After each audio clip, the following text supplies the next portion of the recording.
欢迎来到今天的节目。今天我们要聊一个特别有意思的话题，中秋节。说起中秋节，我就想到那句海上生明月，天涯共此时。每年这个时候，无论你在哪里抬头看到的都是同一轮明月，特别有一种团圆的感觉。是啊，中秋节是我们中国人非常重要的传统节日，仅次于春节的第二大传统节日。每到这个时候，家家户户都会团聚在一起，吃月饼、赏月，感受那种团圆的氛围。我记得小时候，每到中秋节，我们家就会在院子里摆一张桌子，上面放满各种水果和月饼，然后全家人一起赏月，那种感觉特别温馨。我也有类似的记忆，不过我家是在阳台上，因为我是在城市里长大的，没有院子，但是那种仰望明月，全家人围坐在一起的感觉确实很美好。那今天我们就来聊聊中秋节的由来、传统习俗，还有一些有趣的传说故事，让大家更全面地了解这个美丽的节日。好啊，那我们先从中秋节的起源说起吧。中秋节的起源其实有很多种说法，不过最早提到中秋这个词的是在《周礼》这本书里。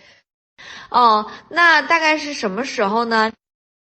这个嘛，应该是在春秋时期左右，不过那时候的中秋可能只是一个时间概念，指的是秋季的中间时期，还不是一个固定的节日。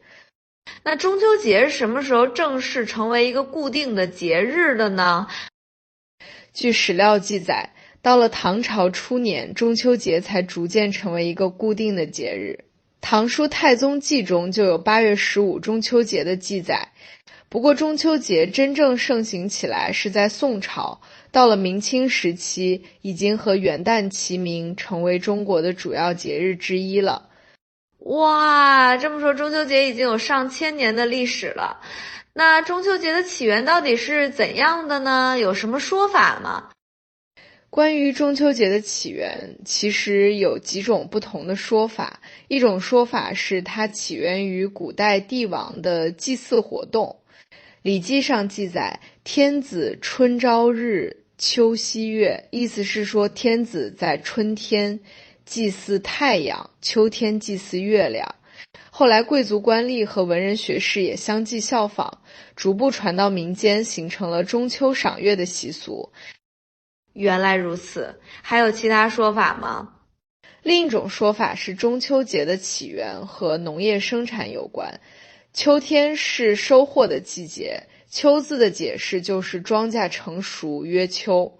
农历8月正好是秋季的中间月份，15又是这个月的中间，所以叫中秋。农民为了庆祝丰收，表达喜悦的心情，就以这一天作为节日。这个解释很有道理啊，农业社会嘛，丰收自然是最值得庆祝的事情。对，还有一种说法认为中秋节可能是古人秋报遗传下来的习俗。秋报就是在秋天祭祀土地神，感谢土地神赐予丰收。不管是哪种说法，中秋节都和团圆、丰收这些美好的寓意紧密相连。说到中秋节，我们不得不提的就是那些美丽的传说故事了，比如最有名的嫦娥奔月。对，嫦娥奔月这个故事几乎是家喻户晓了。相传在远古时候，天上一下子出现了10个太阳，把地面烤得寸草不生。后羿是个神射手，他射下了9个太阳，拯救了人间。后来王母娘娘赏赐给他一包不死药，他把药交给妻子嫦娥保管。然后呢，有一天后羿出去打猎，他的徒弟彭蒙趁机闯入后羿家中，逼嫦娥交出不死药。嫦娥情急之下就把药吞了下去，结果她的身体变得越来越轻，最后飞上了天空，落在了月亮上。后羿回来后发现妻子不见了，非常伤心。他抬头看到月亮上有个身影，很像嫦娥，就在院子里摆上嫦娥喜欢吃的水果和糕点，遥祭月宫中的爱妻。后来人们就学着后羿的样子，在中秋这天摆上各种祭品，对着月亮行礼祭拜，寄托思念之情。是的，这就是嫦娥奔月的故事。除了这个故事，还有吴刚伐桂的传说，你知道吗？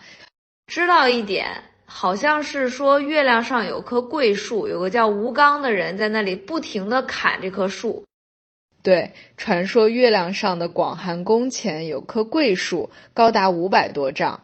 汉朝有个叫吴刚的人跟随先人修道，后来因为犯了错误，被贬到月宫砍伐桂树，但每次砍下去后，被砍的地方又立即合拢，所以这棵桂树永远也砍不倒。这个故事听起来有点悲凉啊，是有点。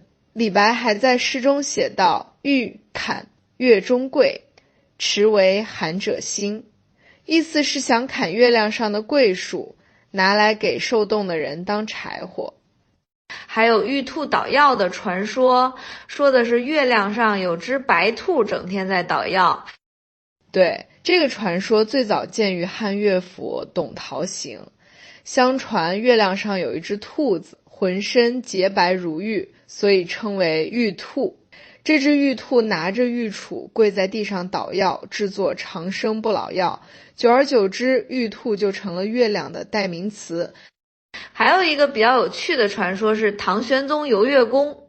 据说唐玄宗和申天师及道士洪都在中秋夜一起赏月，突然玄宗想去月宫游玩，于是天师施法，3人一起飞上了月宫。虽然他们没能进入月宫内部，但在外面听到了仙女们的歌声和音乐。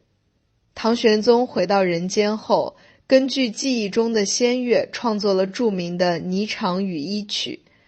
这些传说故事真是丰富多彩，给中秋节增添了很多浪漫的色彩。不过除了这些美丽的传说，中秋节还有很多传统习俗，比如最重要的就是赏月和吃月饼了。对，赏月是中秋节最重要的活动之一。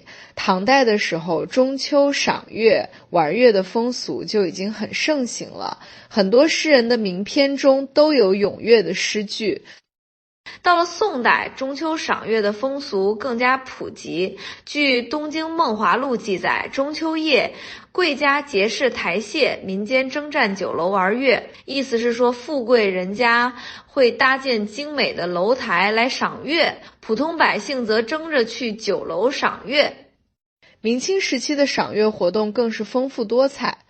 富察敦崇在《燕京岁时记》中写道：每届中秋，府地诸门皆以月饼果品相馈赠。至15月圆时，陈瓜果于庭以供月，并饲以毛豆。鸡冠花，是时也，浩破当空，彩云初散，传杯洗盏，儿女喧哗，真所谓佳节也。这段描述真是生动啊，让人仿佛看到了古人中秋赏月的热闹场景。是啊，中秋赏月不仅仅是欣赏月亮的美丽，更重要的是它象征着团圆和美好。月圆人圆，寄托了人们对美好生活的向往。说到中秋节，就不能不提月饼了。月饼圆圆的形状象征着团圆，是中秋节必不可少的食品。你知道月饼的起源吗？月饼的历史也很悠久，最早提到月饼这个词的是南宋吴自牧的《梦良录》。不过那时候的月饼只是一种点心，后来人们逐渐把赏月和月饼结合在一起，寓意家人团圆，寄托思念之情。我听说月饼还和元朝末年的起义有关，是真的吗？对，有这样一个传说。相传在元朝末年，朱元璋准备起义反抗元朝统治，为了避免泄密，军师刘伯温想出了一个妙计，把写有8月15夜起义的纸条藏在月饼里，分发给各地起义军。起义那天，人们同时割断援兵的绳索，推翻了元朝的统治。这个故事挺有意思的，不过现在的月饼种类可就丰富多了，什么广式月饼、苏式月饼、京式月饼、滇式月饼等等，各有特色。对，不同地区的月饼在制作工艺、口味上都有所不同。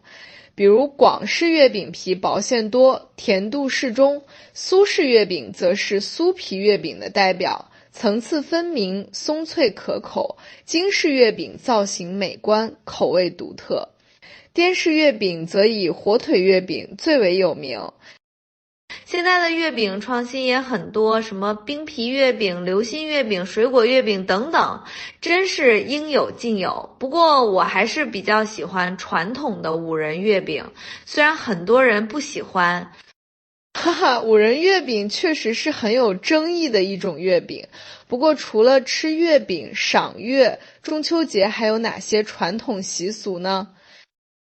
还有很多呢，比如在一些地区，特别是南方，中秋节有竖月饼的习俗，就是把月饼一个个竖起来，从下往上搭成塔形，看谁搭得高不倒。哦，我知道这个，小时候我们也玩过，不过我们那边叫叠月饼。还有一些地方有树中秋的习俗，就是在庭院里竖起一根高杆，上面挂上灯笼和时令水果，象征丰收和团圆。在江南水乡，中秋节还有观潮的习俗，特别是在浙江钱塘江，每年中秋前后正好是钱塘江大潮最壮观的时候，很多人会聚集在江边观赏这一奇观。对，中秋观潮的风俗由来已久，早在汉代梅城的《七发赋》中就有了相当详尽的记述。还有一些地方有放天灯或放河灯的习俗，人们把点燃的灯笼放到河里或者放飞到天空中，寄托美好的愿望。在一些少数民族地区，中秋节的庆祝方式也很有特色。比如在云南、彝族、白族等少数民族会举行盛大的火把节活动。在广西，壮族会举行抢花炮、打铜鼓等活动。在内蒙古，蒙古族则会举行那达慕大会，进行赛马、摔跤、射箭等比赛。这些丰富多彩的民俗活动让中秋节更加热闹和有趣。不过，中秋节不仅在中国流行，在东亚和东南亚的一些国家和地区，如日本、韩国、越南等，也有庆祝中秋的习俗。是的，这些国家和地区受中华文化的影响，也有类似的中秋节庆祝活动，不过在具体习俗上可能有所不同。比如在日本，中秋节被称为15夜或中秋明月，人们会在这一天赏月、吃团子。在韩国，中秋节被称为秋夕，是仅次于春节的重要节日。韩国人会在这一天回乡祭祖、访亲，还会举行传统游戏和歌舞表演。越南的中秋节则被称为 Tt Trong，Su 主要是儿童的节日，孩子们会提着灯笼游行、吃月饼、观看舞狮表演等。这些不同国家和地区的中秋习俗，虽然形式各异，但都体现了对团圆丰收的美好祝愿，这也是中秋节最核心的文化内涵。说到中秋节的文化内涵，我觉得最重要的就是团圆这个主题。中秋节的月亮最圆最亮，象征着家人的团聚和美满。对，但愿人长久，千里共婵娟这句诗就很好地表达了这种思念和祝福。无论相隔多远，只要抬头看到同一轮明月，就能感受到心灵的相通和情感的连结。中秋节还有一个重要的文化内涵是思乡。古往今来，有多少文人墨客在中秋之夜对着明月抒发思乡之情啊？是啊，像李白的举头望明月，低头思故乡，杜甫的“露从今夜白，月是故乡明”，苏轼的“但愿人长久，千里共婵娟”等等，这些脍炙人口的诗句，都表达了游子对故乡和亲人的思念之情。中秋节还象征着丰收和感恩。农历8月正值秋收季节，人们庆祝丰收，感谢大自然的恩赐，这也是中秋节的重要内涵。对，中秋节的这些文化内涵，让它成为了一个充满诗意和人文关怀的传统节日。即使在现代社会，中秋节依然保持着它独特的魅力和价值。说到现代社会，中秋节的庆祝方式也在不断变化和创新。比如现在很多人会选择在中秋节外出旅游，或者参加各种文化活动和晚会。是的，特别是近年来各地都会举办各种形式的中秋文化活动，如中秋灯会、中秋音乐会、中秋诗会等，让人们在欢乐的氛围中感受传统文化的魅力。还有一些地方会举办中秋游园会或中秋庙会，设置各种游戏和表演，吸引游客参与和体验。现在的月饼也越来越创新，不仅有传统口味，还有很多新颖的口味和造型，甚至有些高档月饼还加入了燕窝、人参等名贵食材。不过无论形势如何变化，中秋节的核心价值团圆、思乡、感恩始终没有改变，这也是中秋节能够历经千年而不衰的重要原因。对，正是这些深厚的文化内涵和情感寄托，让中秋节成为了中华民族最重要的传统节日之一。说到中秋节的文化价值，我们不能不提它在文学艺术中的表现。中国古代文人墨客留下了大量咏月、咏中秋的诗词歌赋，成为了中华文化的瑰宝。对，像唐代诗人李白的“举头望明月，低头思故乡”，宋代词人苏轼的“明月几时有，把酒问青天”，这些脍炙人口的诗句，至今仍被人们传颂。中秋节也是中国传统绘画的重要题材。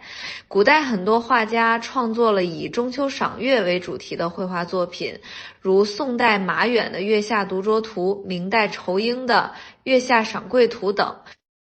在音乐方面，也有很多以中秋明月为主题的曲目，如古曲《春江花月夜》、二泉映月等，都表达了人们对明月的喜爱和对美好生活的向往。现代文学艺术中，中秋节也是一个常见的主题。很多现代作家、诗人、音乐家、电影导演等都创作了以中秋节为背景或主题的作品，展现了中秋节在现代社会中的文化价值和情感意义。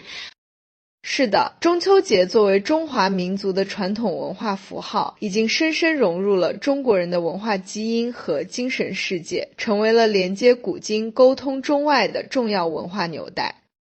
说到中外交流，中秋节也是向外国友人介绍中国传统文化的重要窗口。很多外国人通过参与中秋节的庆祝活动，了解和感受中华文化的魅力。对，特别是在海外华人社区，中秋节是最重要的传统节日之一。海外华人通过庆祝中秋节，不仅能够缓解思乡之情，还能够向当地民众展示中华文化的独特魅力，促进文化交流和理解。在2006年，中秋节被列入了第一批国家级非物质文化遗产名录，这也表明了国家对中秋节这一传统文化的重视和保护。是的，从2008年开始，中秋节被列为国家法定节假日，这更加凸显了中秋节在中国传统文化中的重要地位。作为一个有着深厚文化底蕴的传统节日，中秋节不仅是中国人团圆的日子，也是中华民族文化认同和情感凝聚的重要载体。对，在这个快节奏的现代社会，中秋节提醒我们停下匆忙的脚步，抬头仰望那轮明月，感受家人团聚的温暖，思念远方的亲友，感恩生活的美好。中秋节的这些文化内涵和情感寄托，对于现代人来说依然具有重要的价值和意义。它让我们在忙碌的生活中找到一个与家人、与传统、与自然重新连接的机会。是的，无论时代如何变迁，中秋节所代表的团圆、思乡、感恩等价值观都是永恒的。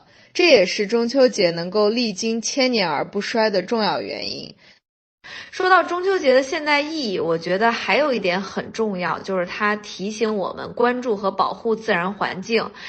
月亮作为中秋节的核心象征，代表着人与自然的和谐关系。对，在古代，人们通过观察月亮的变化来安排农事活动，这体现了人与自然的密切关系。而在现代社会，随着城市化和工业化的发展，很多人已经很少抬头看月亮了。中秋节提醒我们重新关注自然，思考人与自然的关系。此外，中秋节还有助于促进家庭关系和社会和谐。在这个特殊的日子里，家人团聚，共享美食，交流感情，增进了家庭成员之间的理解和关爱。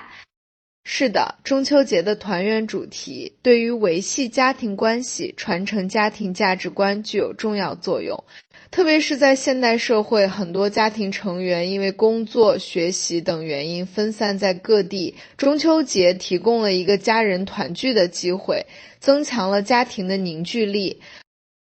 中秋节还有助于传承和弘扬中华优秀传统文化。通过庆祝中秋节，人们特别是年轻一代可以了解和感受中华文化的深厚底蕴和独特魅力，增强文化自信和民族认同感。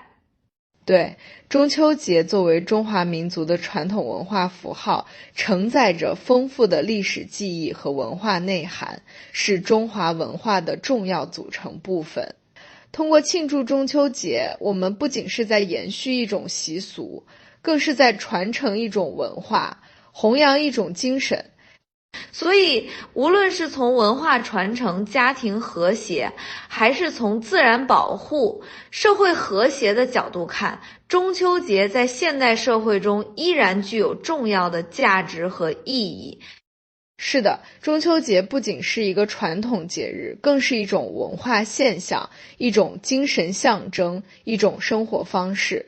它融合了中华民族的智慧和情感，体现了中华文化的独特魅力和永恒价值。那么，在即将到来的中秋节，你有什么特别的计划吗？我打算和家人一起在家里吃团圆饭，然后一起赏月、吃月饼，聊聊家常。虽然很简单，但我觉得这才是中秋节最本真的庆祝方式。你呢？我打算带父母去郊外的一个农家乐，那里环境好，空气清新，晚上可以看到很美的月亮。我们会在那里度过一个宁静而美好的中秋夜。听起来不错啊！无论选择什么样的庆祝方式，最重要的是能够和家人在一起，感受那种团圆的温暖和幸福。对，这才是中秋节的真正意义所在。希望每个人都能在中秋节这一天和家人团聚，共享美好时光。也希望远在他乡的游子能够通过各种方式和家人保持联系，即使不能团聚，也能感受到家人的关爱和思念。是啊，就像苏轼在《水调歌头》中写的那样，但愿人长久，千里共婵娟。无论相隔多远，只要抬头看到同一轮明月，就能感受到心灵的相通和情感的连结。这也是中秋节最美的寓意，月圆人圆，情满人间。好了，今天我们就聊到这里吧，希望大家都能度过一个美好的中秋节。对，祝大家中秋快乐，阖家团圆。如果你觉得今天的节目有帮助，也欢迎分享给你的朋友们。我们下次再见。下次再见。